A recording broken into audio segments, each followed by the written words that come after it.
It's an amazing feeling, like when a band plays, after their set, thank you so much, for letting us play. It definitely gives me motivation to keep doing this.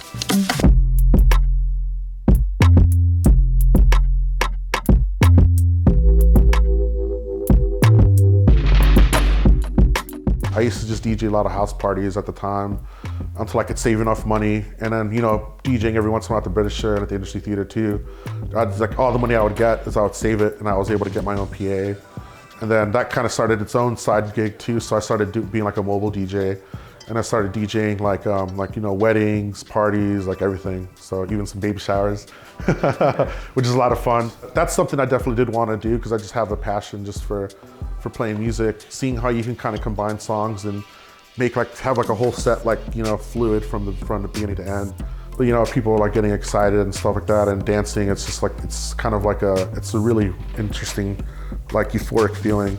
And then that just kind of naturally transitioned into me doing hip hop shows and then booking and everything like that. That's kind of how everything fell into place with that.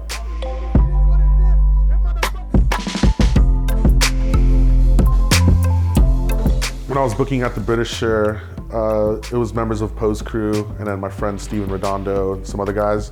They would always kind of just yell out Burgerwolf all the time, and it was just kind of a thing. It was a good name and I thought it was a good idea.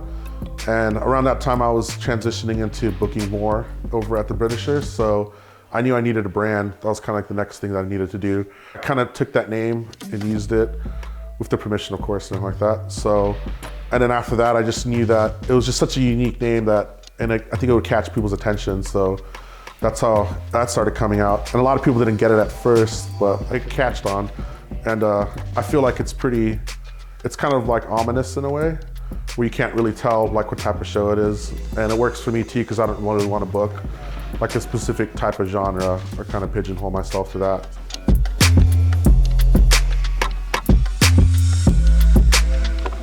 Industry Theater was a great place just because it brought a lot of big bands out there to our valley. And then Moose Lodge too, they did a lot of big things too for us. But I feel like those places were really big, so it wasn't really catered for musicians to kind of start small and then kind of build up, just because those halls were so huge, at least for our area, really big.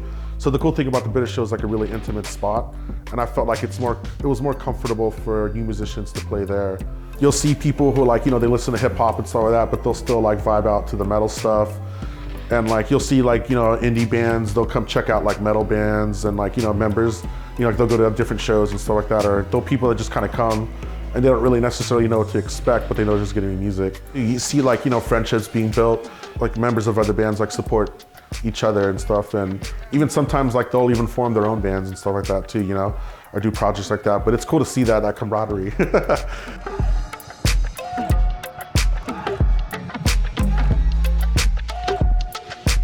My message for kids to see this, or kids are going to shows, is just get involved.